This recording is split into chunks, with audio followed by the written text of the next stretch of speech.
Call it May 26, 2020 Town Council meeting to order. Please rise and pledge allegiance to the flag.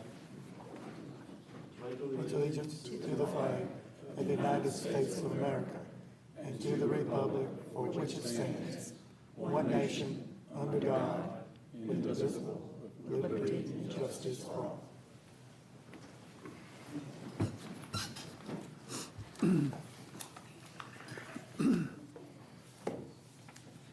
The clerk called to my attention that I did not present the May the 12th, 2020 minutes at our last meeting, but they were all in your packet, and I have a copy of them, and hopefully you all do, on any additions or corrections to those meeting minutes. If not, they'll stand approved as presented. Report of the town manager.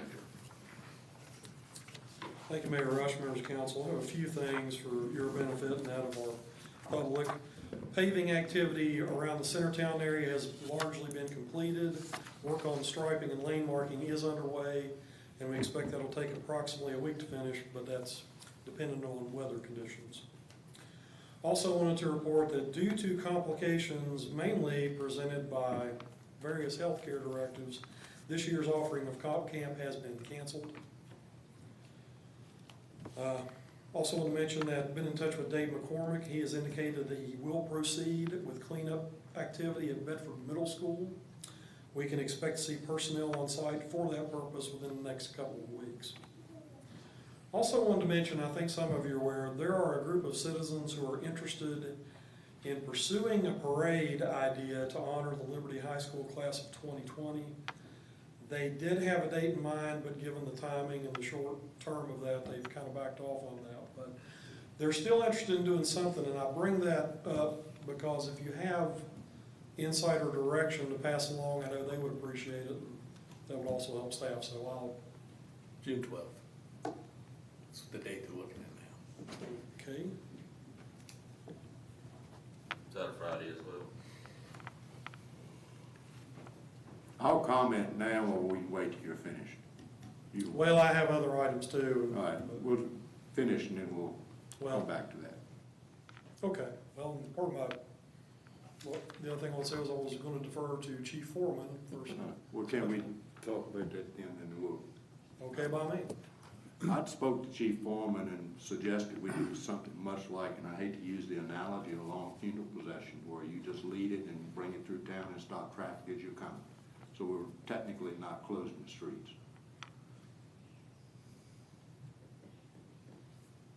Thoughts from council? I mean, that's one way. I don't know what they had planned. I mean, Yeah. I mean, they may not need an outreach. Yeah. Well, they're in the works, so I don't know, but Yeah. I know their date was June 12th. But I don't know the extent of what they're planning, but I like that idea the best. We can certainly pass along that if a street closure is not required, then we can handle that administratively. But council is the only body that can approve that one. Otherwise, we've got a lot of manpower to block intersections and barricades and the public works, and they just ride on through town on a solid line and do whatever. I like that idea. Okay. So, All right, go ahead. Chief? I wanted to recognize some officers tonight. One of the things with our accreditation is we make sure that we're recognizing the people that do exceptional work. So I'm going to tell you about what a few people have done over the past month. On April 22nd, 2020, Officer Brooke was on patrol, and he was checking the Shell station at the end of their shift as they were beginning to close. And as they turned the lights off, Officer Brooke decided to check around the building to ensure the safety of the employees at closing. Officer Brooke drove around the rear of the building, checking to ensure that no one was hiding behind the building. When Officer Brooke came to the rear of the building, he observed a vehicle with a person sitting in the vehicle. Officer Brooke began to approach the vehicle on foot and observed a male drinking something from what appeared to be a can. The vehicle then backed up and drove away. Officer Brooke got in his vehicle and observed some traffic violations. He activated his lights and siren. The vehicle continued and did not yield for the officer. As the vehicle left the town limits, the vehicle was traveling 67 in a 45 mile per hour zone. The Virginia State Police and the Bedford County Sheriff's Office assisted. The vehicle ran over deployed spike strips and deflated 2 tires. The Sheriff's Department assisted in calling the roads as vehicles were pursuing this vehicle. The Virginia State Police assisted by stopping the vehicle, and the situation ended up with an officer-involved shooting. Officer Brooks, can you step up here, please?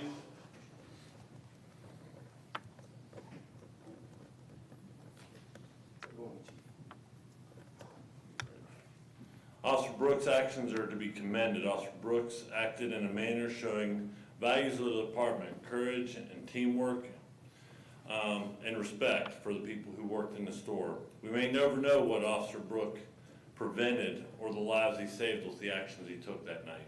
So I wanted to commend Officer Brooks for his action and presented one of my coins, a Chiefs coin that has our values on it, divisions, and it also talks about we choose character over compromise. So thank you, Officer Brooks.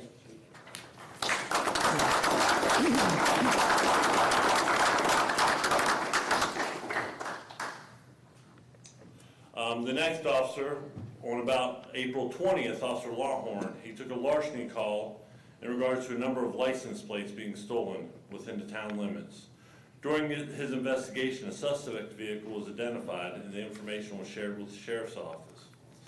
The Sheriff's Office was asked to look for the vehicle. A Deputy Doherty, contacted Officer Lawhorn on his day off because he believed he may have developed possible suspects, as well as a possible location for the suspected vehicle for the larceny.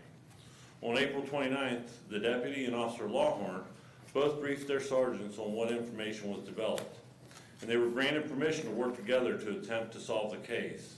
The deputy and Officer Lawhorn met in town and discussed ideas to hopefully solve the case. They received information that the suspects had ties to a known family involved in the distribution of narcotics that in both Bedford Police Department and Bedford County Sheriff's Office were investigating. They contacted sergeants possibly leading these investigations and were contacted to ensure that they were not going to interfere with the work. Officer Lawhorn and the deputy were advised to proceed with their investigation, so they responded to a possible address in Bedford County where the suspects were possibly staying and located the suspect vehicle. While on scene, the suspects drove past the house and briefly eluded the deputy and Officer Lawhorn. The suspects were quickly apprehended without incident, where multiple bags of methamphetamine and cocaine were recovered. Marijuana and crack cocaine and a firearm were also seized. While the stolen license plates weren't recovered at this point, more information was provided so that we were continuing the investigation. Officer Lawhorn.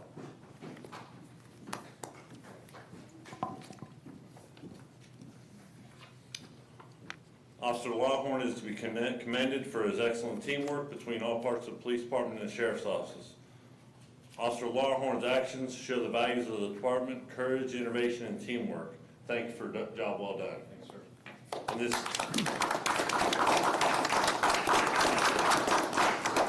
I'm presenting him with one of my coins also. Thanks, sir. You're welcome. And I have one more to talk about. This one just happened about a week ago. On May 14th, 2020, Officer George responded to a call for a 20-year-old male, unresponsive and possibly overdosed on drugs. Officer George found a young man laying on a bed who was barely breathing, probably 2 breaths per minute. Officer George assessed the situation and acted quickly, administering naloxone to the male. The male started to recover, but still not having difficulty breathing, so Officer George had to administer more naloxone. Officer George took time to assess the male and ensure that his airways were clear and assisted in ensuring that he was breathing. The male then was transported to the hospital after the emergency medical unit arrived. It was determined that the male had overdosed on some drugs that were ingested by snorting them. Officer George, come on up. The drugs that were ingested were dangerous. One of them was fentanyl, which has killed police officers. Officer George placed himself in danger, saving the life of this young man. This was excellent work by Officer George, and his actions show the values of the department: respect, courage, and innovation. Thank you for a job well done.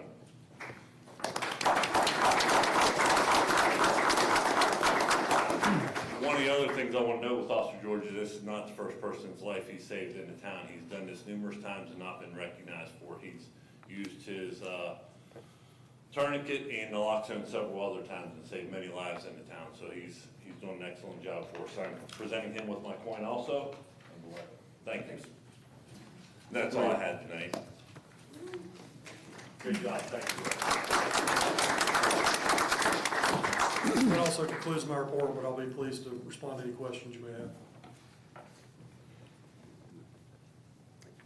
And I want to back up on the approval of minutes. There was another set of minutes needed to be approved for April the 14th, 2020, which was in my packet. If you had a chance to review them, hopefully they were correct, and if there's no changes, we'll stand those as approved as presented. Is that right, Deborah? Thank you. All right, are there any appearances before council? Council comments? CG, start with you. I have none. Darren.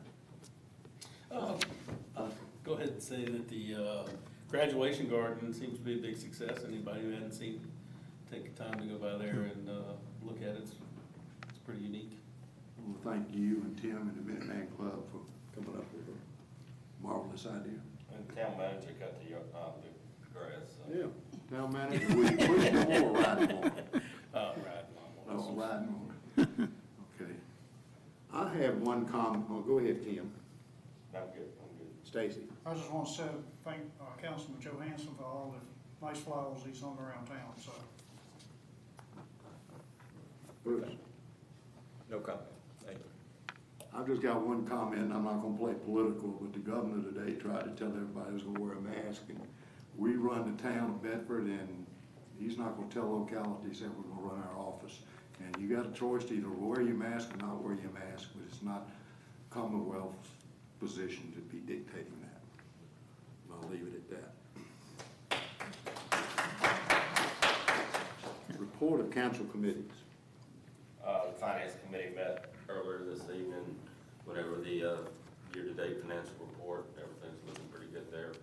We also talked about some numbers that we're probably gonna talk about in our budget discussion on some revenue numbers, and so there'll be more to come for that. That was all the committee meetings we had. Well, any revisions to the agenda, Mr. Town Manager? I'm not aware of any. There are no public hearings, no consent agenda, no old business, and new business will be budget discussions.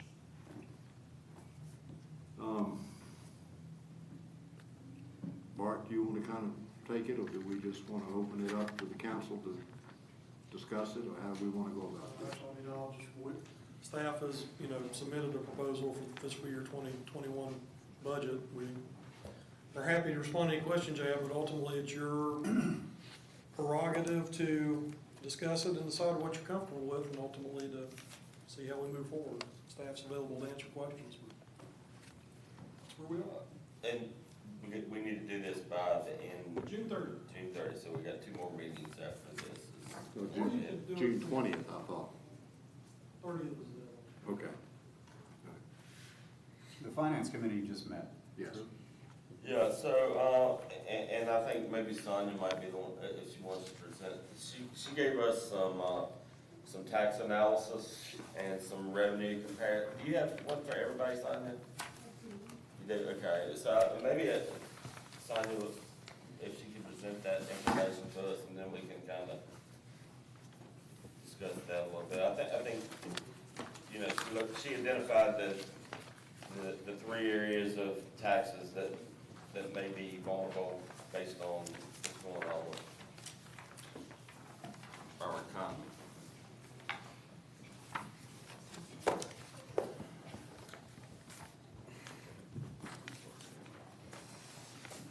So I did an analysis for council on our COVID-19 vulnerable taxes, the taxes that we think are going to be hit most by the pandemic that's going on.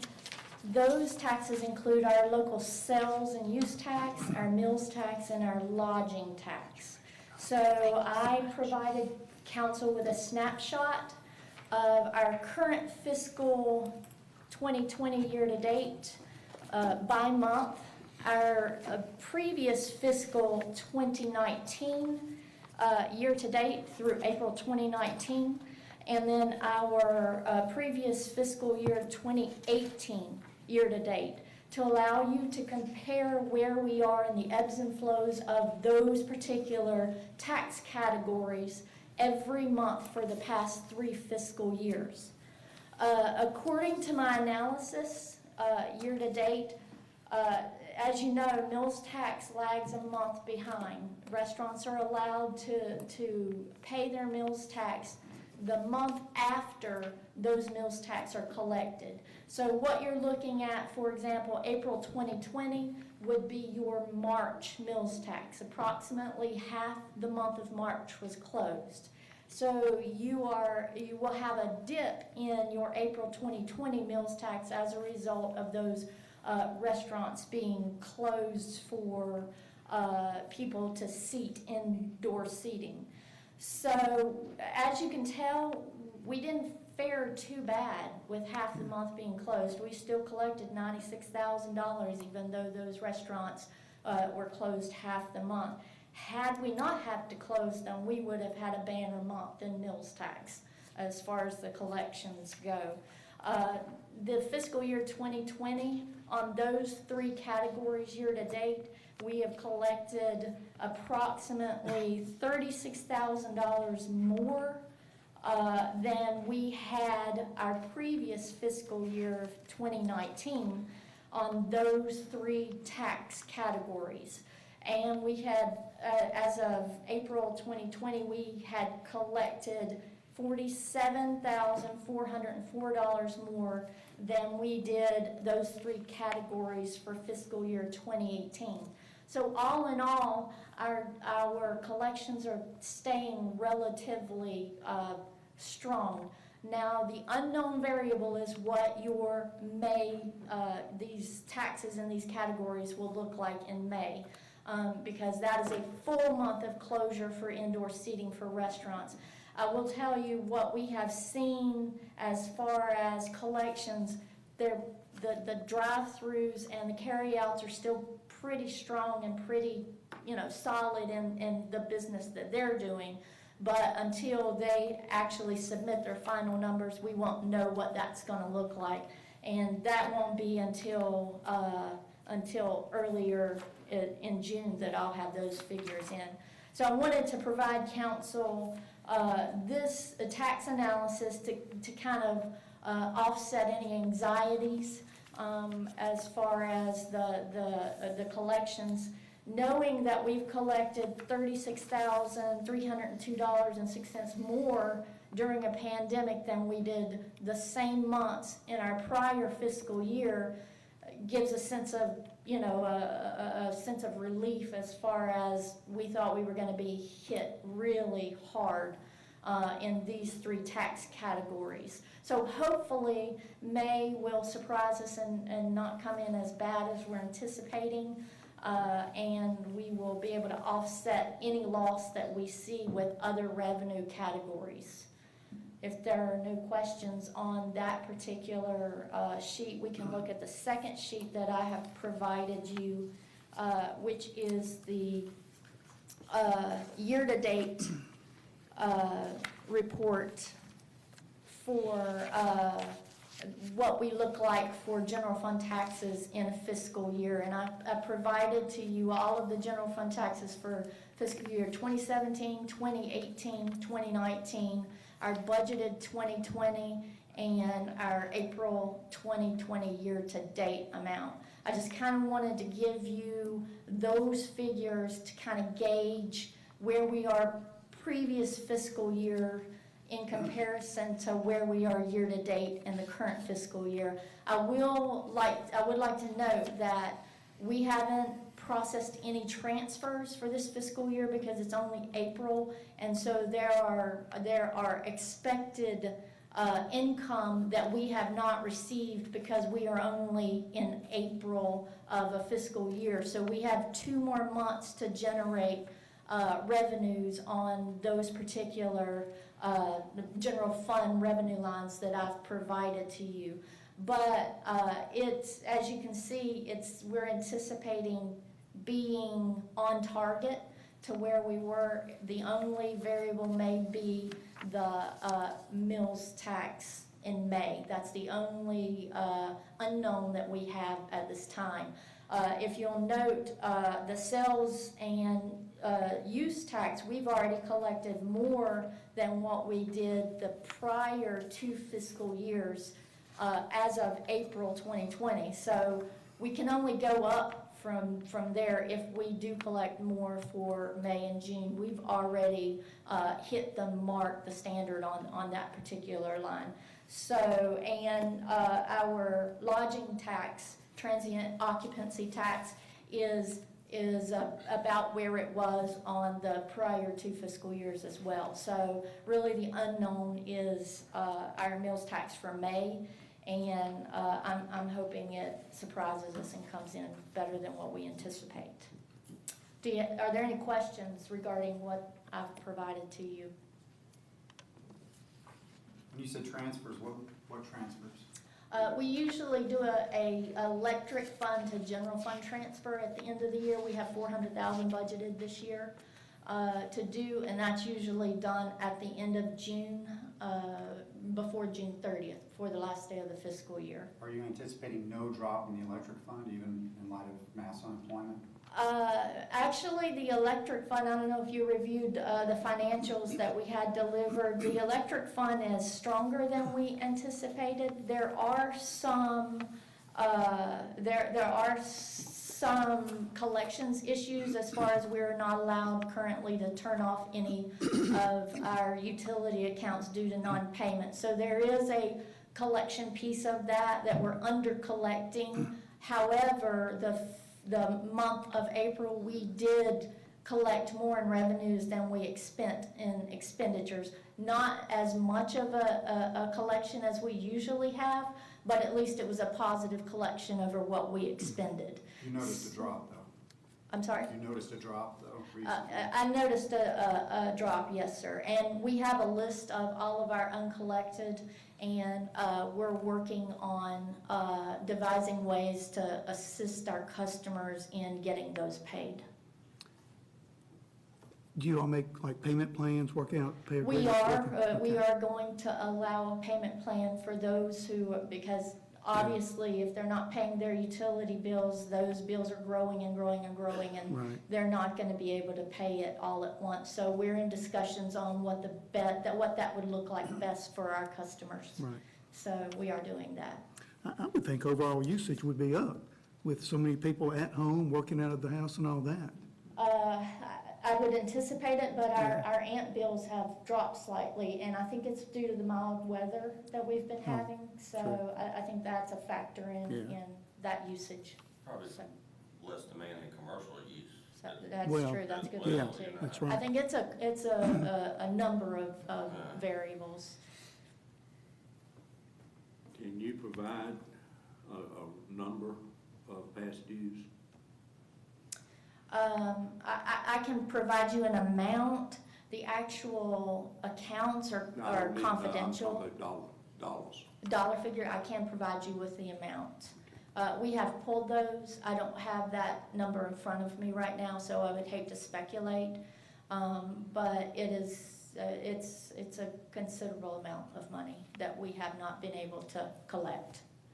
We have been sending reminder notices out that the town is currently paying for your electricity. Just because you don't have to pay your bill doesn't mean we don't have to pay our bill. So we are sending reminder notices out that to pay what you can. You know, if it's not the whole amount, then pay what portion of your account that you can pay.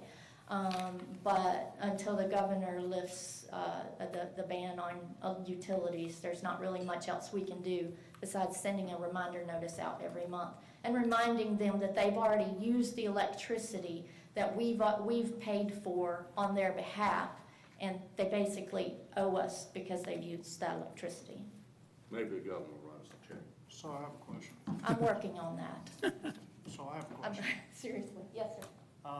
We were talking, working with them to try to get the, payment in or whatever, options and stuff like that. What kind of option are you, offering them, like a 6-month paying in or until they pay it off in a year's time?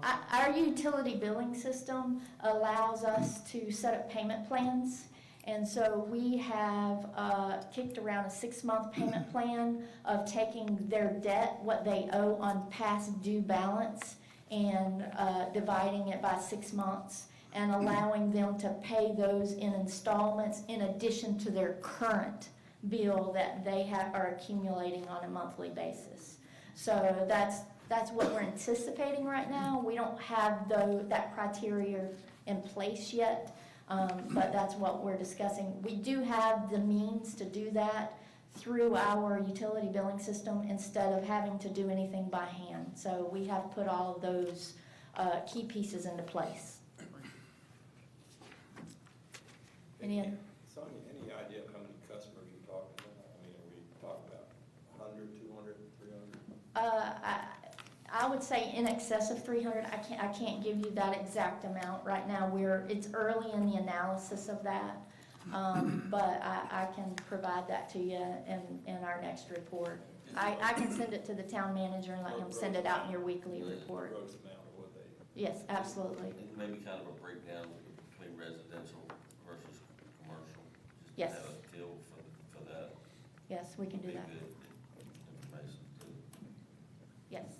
Any other questions? Do we have any data or can we get any data on local unemployment? We can try to.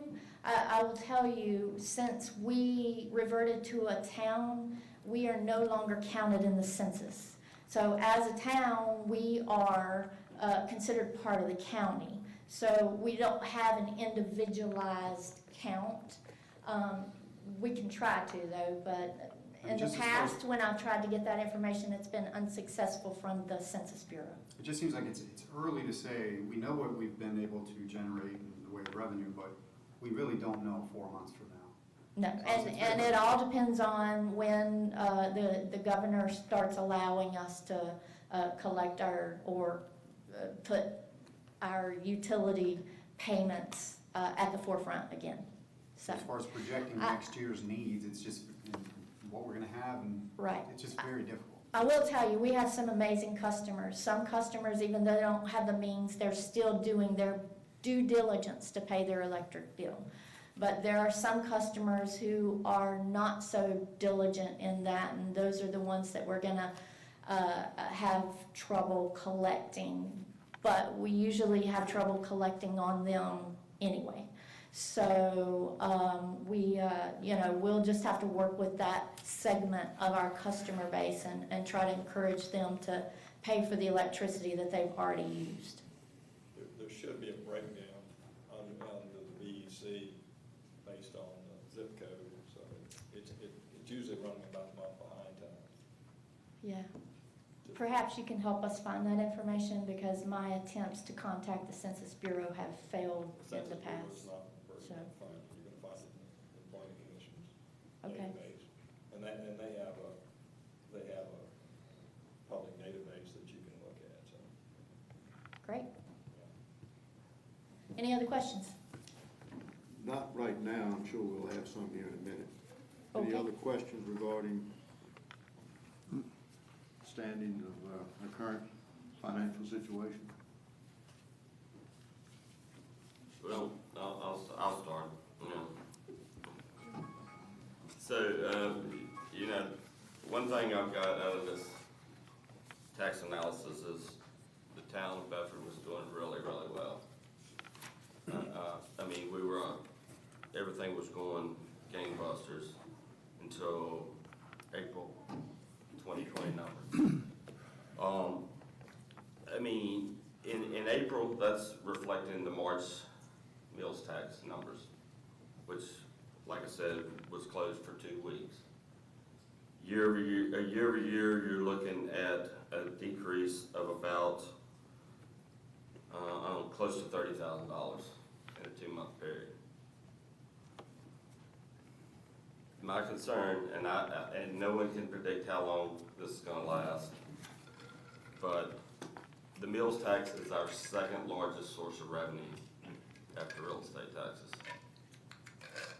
And it's probably the most vulnerable piece of revenue we got right now. Nobody's got a crystal ball. I mean, it could bounce back just like it was the first part of the year, last year. It could go on a little bit longer. All I'm saying is, I think we need to be very strategic about how we build this budget, that we don't take on any more than we think we are gonna be able to afford. I'm not being a pessimist, I'm just trying, no one can predict. I mean, there's some people that says, it's just gonna come right back. I hope you're right. But from a planning standpoint, we'd be better off planning that things don't come back, and they do, we don't have a problem. If we plan on things coming back and they don't, then we might have a problem. And that's where my thinking is on this upcoming budget. I'm in concert with Tim. You know, I'm a pessimist when it comes to money. I don't believe in spending money if you don't know where it's coming from, and we've been spoiled because of the last 4 to 6 years. Economy's been good. Everybody's stocks were up. I was happy.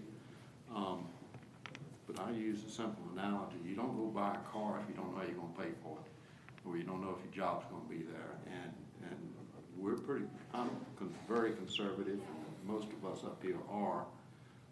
There are some areas in the budget that we definitely need to address, and we can get to that later.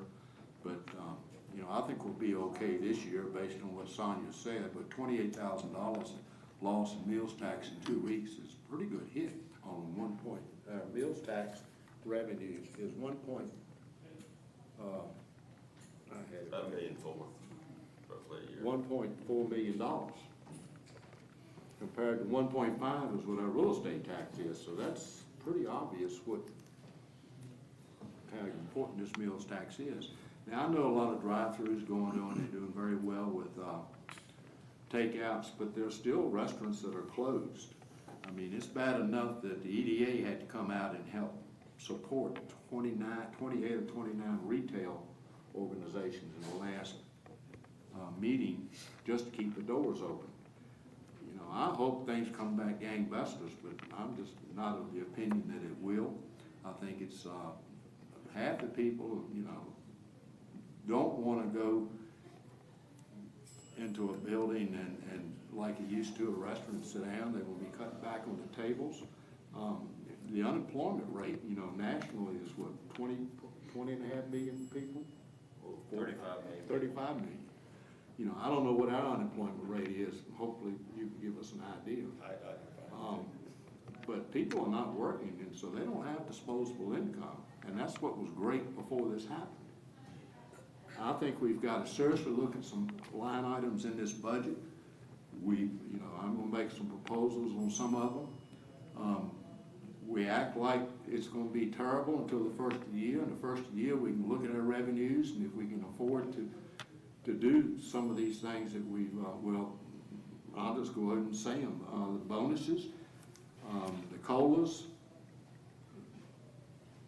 any promotions within town or that we're going to have, and outside agencies. We're looking at about $250,000 right there that we could save by not passing these. And I'd be all for looking at it the first of the year.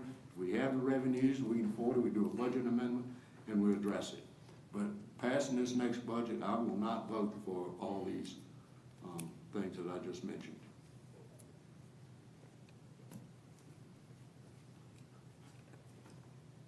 Anybody else? Brian, I know you're going to come back the other way. I'm a glass half full kind of guy. So, for me, yes, obviously you guys have pointed out the negatives but there have been some positives. Our overall revenue is not terrible like we thought it would be.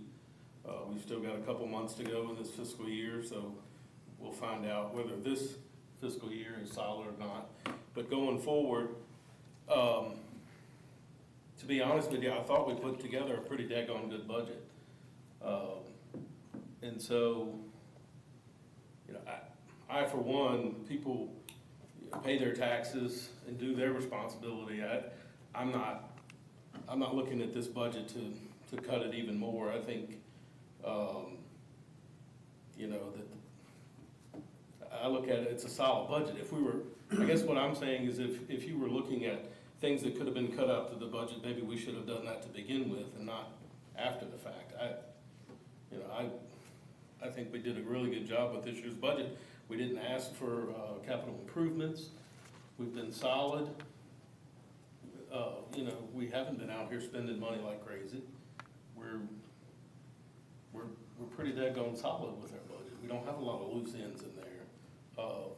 So as far as the bonuses and the COLAs and things like that, you know, I can live with talking about the bonuses. I, for one, think the COLA is okay.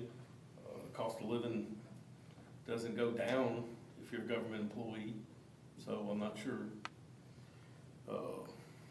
Cost of living goes up if you're a government employee or not. So in that instance, you know, as far as outside agencies, you already know where I stand on that. So, but overall, I have faith in our town that we will rebound and we'll be strong and we'll look out for each other and we'll continue to grow. I think that's where I'm at with this. We can't predict, but that also means you can't predict whether it's going to be good either. So it can be good, it can be bad, it could, you know, so I'm not the one that looks at it's going to be bad, period, because I just don't believe in that. That's just the way I choose to look at it. So. I tend to lean towards Mr. Black and Mayor Rush.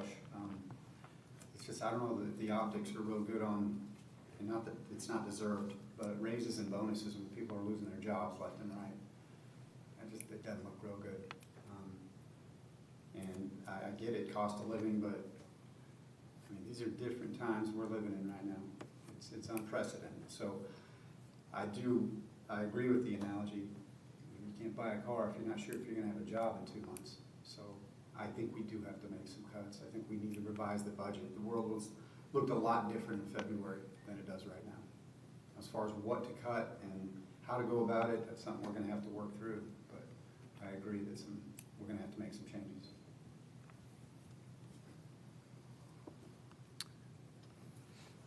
Old wise one. I tend to agree to a point.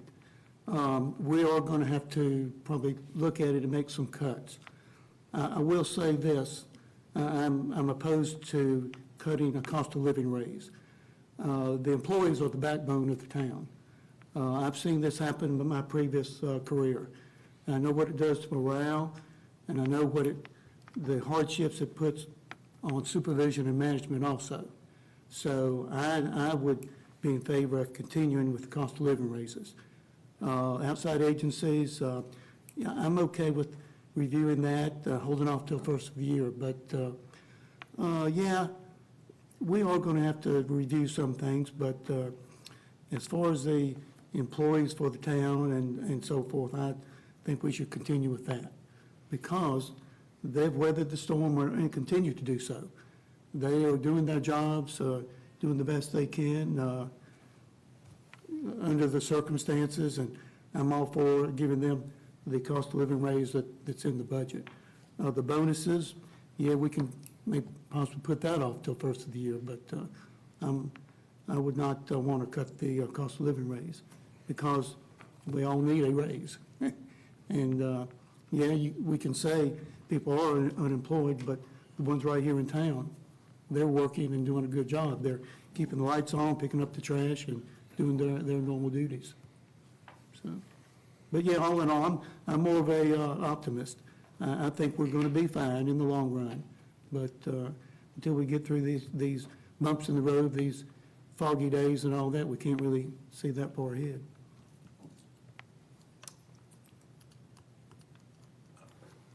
So I go along with CG. I think the cost of living raises need to be very carefully looked at. I mean, it's we're trying to keep these folks going and in place. The bonus, I think you can put that on hold and leave it for now until we actually see where our revenues stand. The only problem I see with some of these, our agency things, some of these are like other businesses here in town. They're hurting really big time, and we've helped some of the other folks. You know, we have to do what we have to do, but I know that a couple of the agencies are really, their revenues are gone, and they're having a hard time. There's some of them are going to go away if they don't get some assistance. I mean, it's kind of like what we've done for the restaurants and some of the other small businesses. So, you know, I'm willing to talk about it, but I do see that they're hurting. I wish we could wave a magic wand and all this would go away, but it's kind of like we're all in a bad dream. Yeah. Almost a nightmare. A nightmare, yeah. Well, you know, that there is uncertainty going forward. We don't know what tomorrow's gonna bring and where we're going. But in the sense of speaking of with the employees, I mean, it's like CG said, they are the backbone of our town. They are the people that come to work every day and keep this going in the process. We can sit up here and we can depend on them. There will probably have to be some cuts in here, you know. Outside agencies, like Bruce said, there is somebody here that's hurting real bad. Maybe we can look at some adjustments on that, bonuses. Maybe we can look at some adjustments on it. Maybe it's something else that we're not seeing or we're overlooking that can be adjusted. So, I mean, like, we put a good budget together. Yeah. There probably will be some adjustments, but I just don't see taking the employees out of the equation. Sonia, can you give me some numbers? We had them when we met in February, and you probably have them on the top of your head. What was the total for the bonuses in December? I had them written down, but I can't find them on all the papers that y'all sent.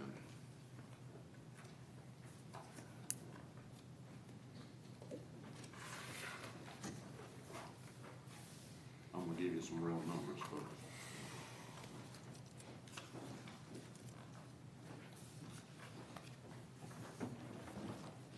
If you'll give me a second, I'll pull that analysis out. I figured you had some keys. So, you're wanting the bonuses Well, I'm and gonna not ask the you the COLA? bonuses, what the COLA was. We got one promotion in there, and then we got outside agencies was $45,000. Okay. The COLA, do you want just a straight salary or do What you it was want gonna all cost? the What's it benefits? gonna cost us? With benefits included. Benefits included for the general fund, the COLA will be $63,666 for general fund. Like solid waste. For solid waste, the COLA will be $6,121. For the electric fund, the COLA would be $25,331. So that's a total of all funds, $95,118. That includes your benefits as well, your increases in your That's what's benefits as gonna well. cost town. That's correct. Bonuses are $500 plus benefits. Yes, sir. That's about it. I'm trying to find that data right now. I'm sorry, I didn't know I was gonna get that question.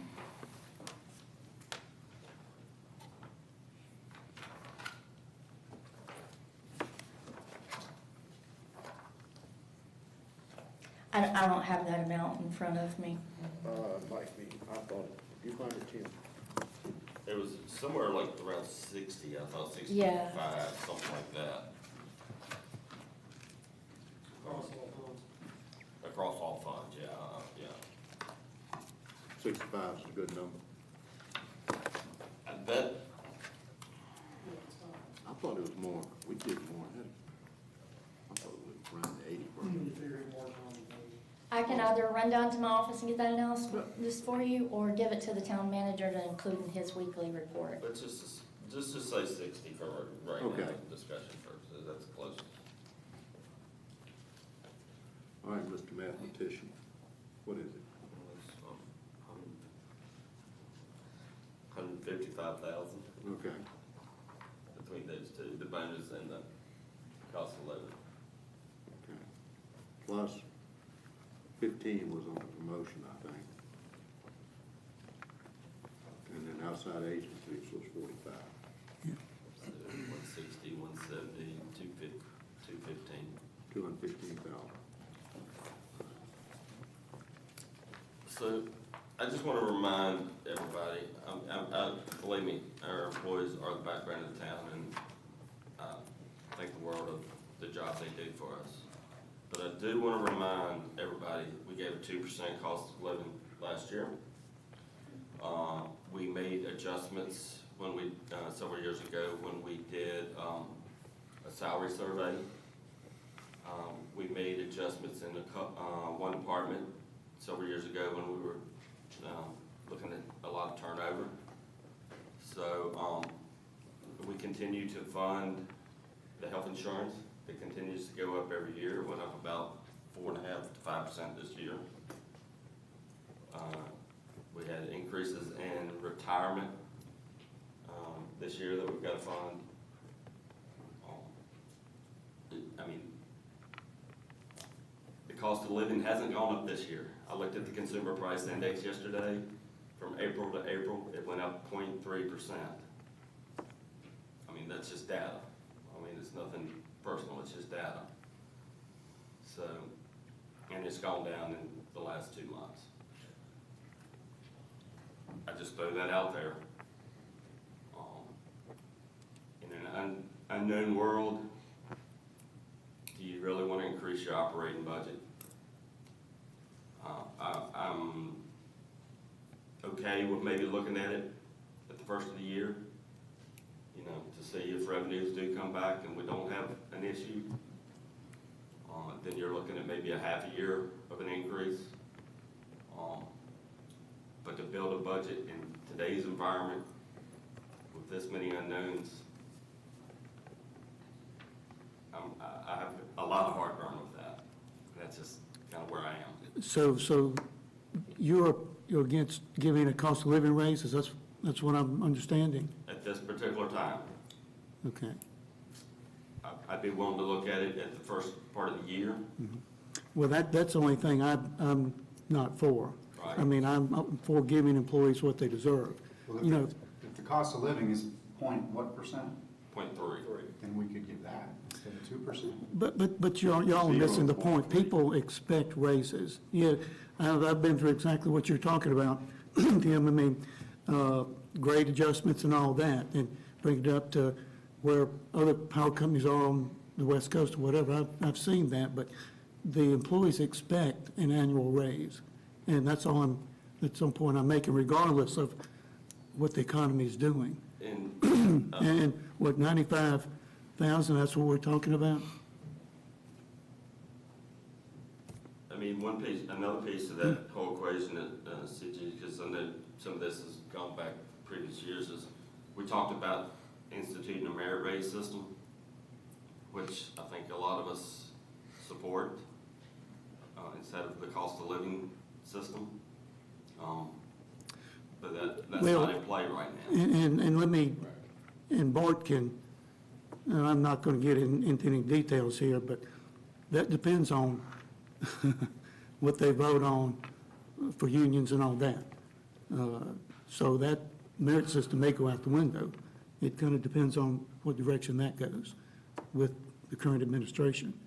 But back to the budget, what you're gonna hear, and I know the argument against this is, okay, we just allotted 300,000 for a small business and can't give employees a 2% raise. And I know the details of it, but most people just see the figures and go from there. So that's what's going to be thrown out at us. You know, and a lot of the other localities everywhere around are freezing hiring, not paying increases. You know, so I'm just trying to see why we don't think our economy and our revenues are going to be affected when everybody else is. Well, it kind of goes back to what you said in the beginning of, you know, we're Bedford. You know, we help small businesses. We don't have to be like other localities. You know, we can give raises to our employees because we appreciate them, and they do a great job for us. Well, I think that number one, I worked for the local and state government for 31 years, and there were years that we didn't get raises. I mean, we would like to think it, but it wasn't expected. It was based on the economy, and so I don't know that. Yeah, it's nice to think that you can get it every year, just like the bonuses. They've come to where they think they're expected, when actually that's an appreciation. But my whole thing is, I want to know how we're going to pay for it. That's what it comes down to. We don't know our revenues. I mean, we're looking at 2 weeks in March, a reduction of $28,000 in meals tax. We still got to look at April's. I don't know what those numbers are going to be. And again, as I said, we don't know when and I keep going to the meals tax. That's the unknown number. The property taxes are going to come in, and all these others. Sales tax will be there. But the meals tax is the one that I really look at, which is a substantial hit. And if we take that kind of hit of 200,000 plus, We don't. how are we going to pay for it? You're projecting 200,000. Well, I'm projecting. I don't know. Right. But I think it's irresponsible to spend money that you don't know you're going to get. Correct. I mean, you had a 25% reduction in that 1 month. I also think it's irresponsible to take taxpayers' money and put it in a rainy day fund, and then when a rainy day comes along, you want to cut the budget. So that's kind of where I've been along through this whole process. You know, you said you were, how many years in government? Too long. And too long, because you didn't get raises sometimes. Exactly. It's And based on the economy. so well, that, and I can tell you this, in a bad economy, if you got good help, you better keep it. Because in a good economy, you wish you had it. And we do have good employees here. And we are, in that, going back to what CG said a little earlier, he's exactly right in, we don't have to be other localities. Tim, you crafted the bill, or what we passed to do it. Right. Not because other localities were doing it, because it was the right thing to do, period. You didn't ask what other localities were doing, and I think it's right here. You know, if it's, what did we say, 95,000? Is that what we were looking at for COLA? Yep, 95. 95 or Across 18. all three. Somewhere around there. 63,000 in the general fund. I mean, I would rather do it looking through this book, you know, instead of looking at our employees and taking it from them. That's kind of where I'm at. I understand where you're coming from, but at the same time, I think we are extremely fiscal with we're very conservative, and I think that comes from staff. Staff doesn't go out here and spend a bunch of money. They watch their pennies and they do a great job for us, especially when it comes to capital improvement stuff. We're very efficient with that. And so the last thing we want to do is start losing employees to other localities, and then we're sitting here trying to figure out how we can get to look like other localities. So, I mean, I agree with CG there on that one for sure. I think if you're bound and determined to cut the budget because you're afraid that we're going to lose revenue, then let's sit down and cut the budget. I just don't want to do it off the backs of the employees. That's been my point. I mean, let's look at other ways to cut it. I need a number. I mean, you guys. $200,000. So you're projecting a $200 loss. No, we're not. Well, you gotta have something to work with. That's what the problem is. We don't know what our Correct. revenues, It could be good. and it could be bad. If it was 28,000 in 2 months, 2 weeks, I'm sorry. Say you lose 30,000 a month. For 6 months, you're at $200,000 roughly. Was there any of the lines that you were given that were in a positive? No? Didn't you go over, we had taken in more than we had taken from last year? Yes, it was $36,302 as of April 2020. To the good. Pretty good.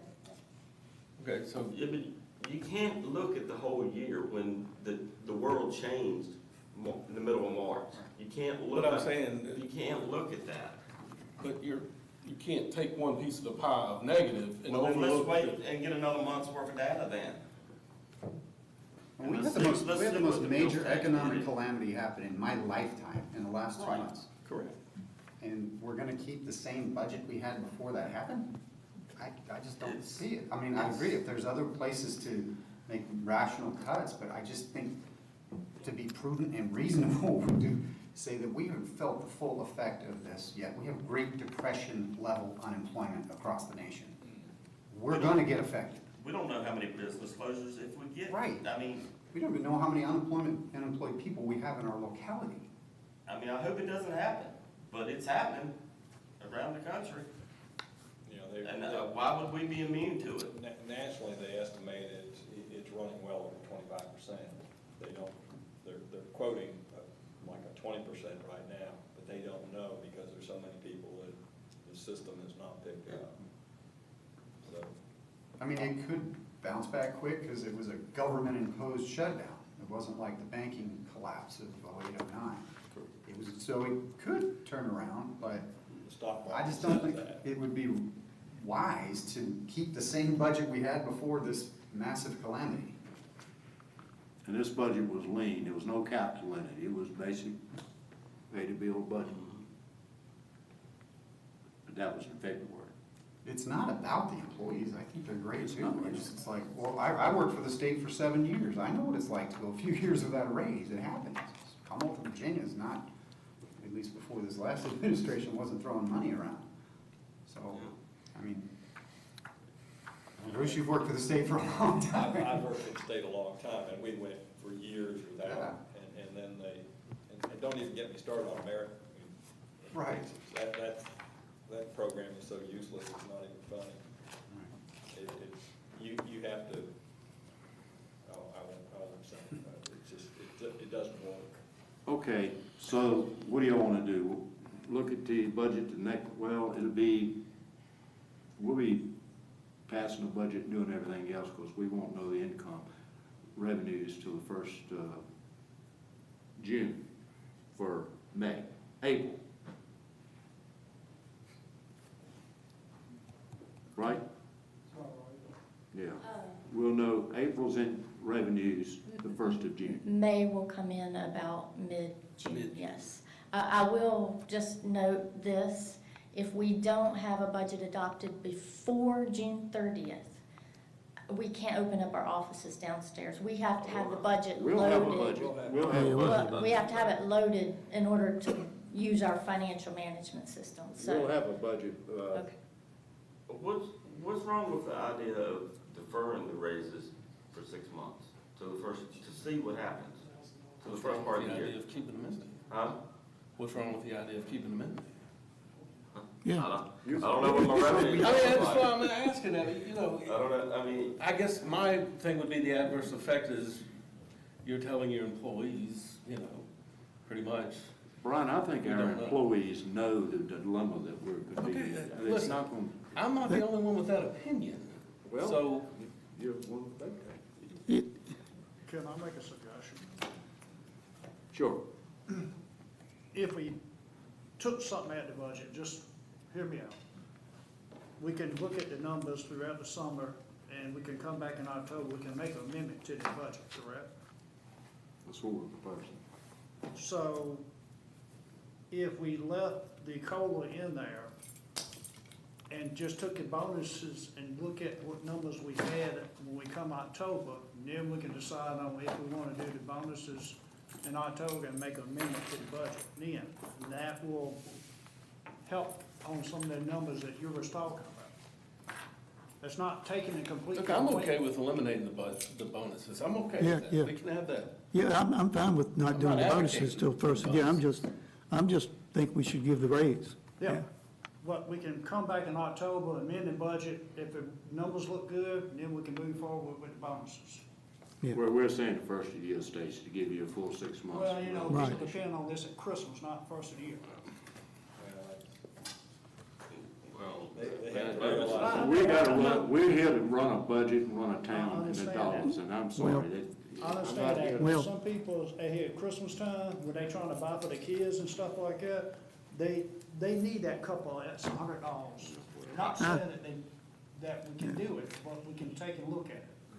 I would suggest wait until the next meeting, and hopefully with Sonia's assistance, we can find where we can maybe find 95,000 to change the budget and give the employees the raise. Do my best. We'll just need to see what the revenues are, Frank. Yeah. yeah, because if, you know, I will do my best. So until the next meeting, do we have a magic number that council no, is? because I mean, if the revenues are down in May by 50,000, I mean, dollars, I mean, that's, shows me that things are worse than what I think they are right now. Okay, and Well, then, I don't know what the number might look like. In June, I July, mean, and August. Well, let me say this. And we, as Boyd said earlier, we don't know when the switch is going to be turned back on to disconnect for non-payment. But that revenue is going to start coming in then, and it's going to be a pretty sizable sum for 2, 3, 4, 5, 6 months, however long people have not been paying the bills. So we're going to get some income from that alone at some point in time that will probably exceed this figure right here for the cost of living raise.